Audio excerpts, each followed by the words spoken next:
Today we're going to learn a little something about fishing.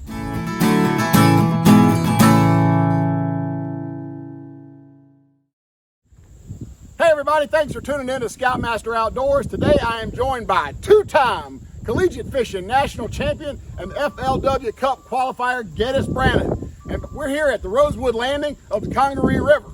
And in just about a week, Marshall and I are going to put our homemade raft in right here, and we're going to float 45 miles down to the other side of the Congaree National Park. Now, along the way, we're hoping to do a little bit of fishing. To get some advice, I called the guy who knows more about catching fish than anybody else I know. Gettys, thanks for being here. Absolutely, man. I appreciate you having me. And I guess when we talked about this idea the other week, I said, well, how are you going to eat? You said, well, I guess I better catch some fish. Better catch some fish. So to keep it in authentic fashion, this is where he's got to get his. This is where he's got to get his food from. I don't know if he knew he agreed from that or not, but you know, look, there's fish jumping. We got all kinds of stuff back here. It's a good river to go fishing on. So, considering the fact that we're going to be on this river for 3 days at least, maybe 4, we're going to have to catch a lot of fish. Mm-hmm. What advice can you give me about river fishing? Well, like I told you on the phone, the best thing for him to do is to go and reach under a rock, but he's not going to do that. I'm not going to do any noodling. No, that's all right. So the water's a good level here. The water's a good level here, and we are looking at a little bit of rain today. Good thing about a little bit of rain, it'll probably get the water moving a little bit better. But if you have too much rain, it's going to get too muddy. But if you're looking for striped bass, smallmouth bass, which I wouldn't recommend eating the smallmouth as much as I would the striper or the catfish. You should be able to catch plenty of those out here. All right. So you can use live bait, but then see the live bait you're going to have to catch. So we hadn't talked about that much yet. That was what I was going to ask you. Do you prefer live bait or some kind of lure? Well, most of the time if I'm fishing to eat, I would say I'd go with live bait. It's going to be a little bit easier than the top water plugs and stuff like that. Though there might be some good days to really tear them up on some sort of top water bait, yep, some sort of walking bait. You might be able to catch some striper and be able to eat real good. But at night you might be able to throw out a few catfish rods and put some chicken livers on it or something like that, and just get down to the basics and catch some food to eat. Yep. That's what I'd be worried about. Well, we got to eat first, you know. I mean, sport fishing is great, but fishing to eat is going to be pretty important, though. That's right. That's right. What about equipment? What kind of equipment should we be taking on this adventure? Man, you know, just the everyday pole you get from Palmetto State Armory or somebody like that. Yep. You know, you can get just a regular old spinning combo. You don't have to get a bait caster. You can do a lot of work just with a kind of 4x4 rod, the one that'll just do everything. But you know, just a regular 7-foot rod or so with just a good old spinning reel on it. Nothing too complicated. I think the thing that happens with people when they're fishing is they get too complex and they're not sticking to the basics. Down here, you need to be as basic as possible. Because it's possible to spend a lot of money on fishing gear. Definitely, and there's some good places around here to do it. Yep. But you only need a big box of weights. Make sure you have plenty of hooks, some swivels, because you don't want the line to get twisted up. When you're fishing in wind like this, your line will get twisted in it. So if you use swivels when you're using a Carolina rig, which is where you're going to put the weight above the swivel and have a leader. Yep. I like to use that a lot on the river, whether that is for catfishing and I put a chicken liver on the end of it, or I'm actually using a lighter weight and throwing a little grub or a little minnow on it or a fluke, whatever that might be, and pulling it through these rocks for smallmouth. So you can do stuff like that.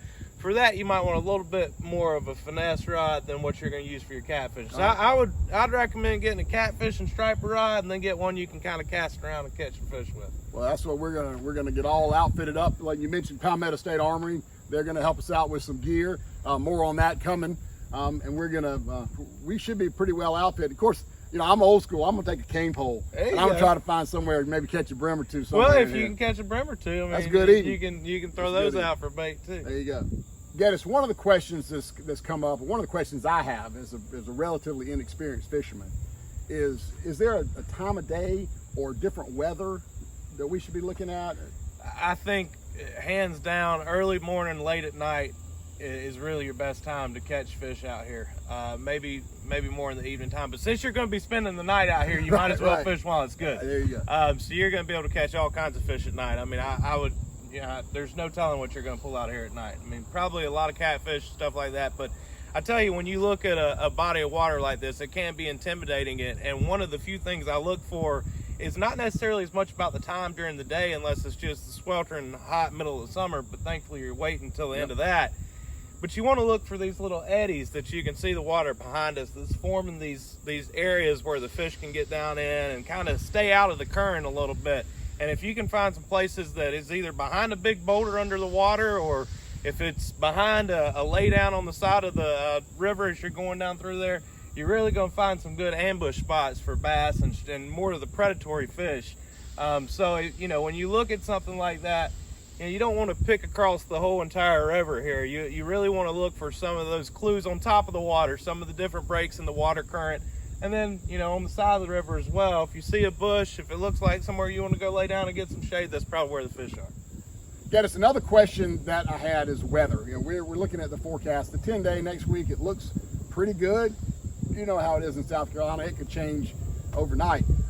But is there a particular weather situation that you like to fish in? As long as it's not super hot out on the river, it's usually pretty good. Okay. And even when it gets really, really hot, I'm talking about mid to high 90s, you can still catch fish out here. The good thing about this water is it's always moving, so it's going to be cooler than your lakes. And a lot of times that will, you know, that'll keep the fish biting a little bit better than if you're fishing at a pond in the heat of summer. But if it's overcast like this, you should have a good chance at really catching some big fish. Fantastic. Thank you. You mentioned bait. So what should we be using for bait? Like I said earlier, the simpler the better. So if you go get a pack of Zoom Trick worms, or you get some Berkeley Power Bait, little General Cinco looking worms, anything like that, you know, just something to dead stick, meaning you throw it out there and you just kind of let it flow with the current, you pull it up a little bit, doesn't have to have any weight on it. That's going to be good for days like this when it's relatively calm. There's not a lot of current pushing the bait down through the water channel. But you know, the other thing you can use, like I said, on the Carolina rig, you want to use, you know, little minnow looking baits, whether it's a Zoom Fluke, you can just go with a white color or a grayish looking color, anything that you see that matches the forage out here. But you're looking at overcast skies. I like white. I like something that they can kind of key in on and be able to see. They're real predatory as far as if you're looking at catching the smallmouth bass out there. So that'll be stripers. Stripers, topwater baits. You know, a lot of live baits good for that too. If you can float herring, I don't know. You know, I think with those Sterilite tubs you got, you could make a live well. Well, we're looking at making a live well. Well, actually, if you make a live well and you go buy some live bait, I mean, or take a cast net with you. You're gonna have to figure out where to catch them though. So yeah, that might be. I'm not good with cast nets. I'm not very good with the cast net either. I could see you falling off the front of yeah, I'll swing that thing and just go right in with it, keep it spinning. Right? Thanks for tuning in today. Gettys, thanks so much for coming out and giving us a little bit of advice on fishing. I hope you catch some. Well, I hope we do too. Otherwise, we're gonna be hungry. You know, you can follow along on this adventure by following this channel. There's a button right below here that says subscribe. Click on subscribe. There's a little bell. Ring the bell. You get all the notifications when we post something new. Hey, and you know what? Go ahead and like it while you're here. Like this video if you like it. And if you got any questions or comments, leave us a comment. Man, I love to interact with the viewers. And we'll throw some answers back if we have them. Yeah, and can't promise good answers, but if you disagree with Gettys, go ahead and put that in the comments. If you agree with him, put it in the comments. That's right. And we'll go ahead and we'll make sure that we get all those comments and questions answered about fishing in the Congaree River. So thanks very much. It's good to see you. Absolutely. And we'll see you in about a week on this river. Hopefully.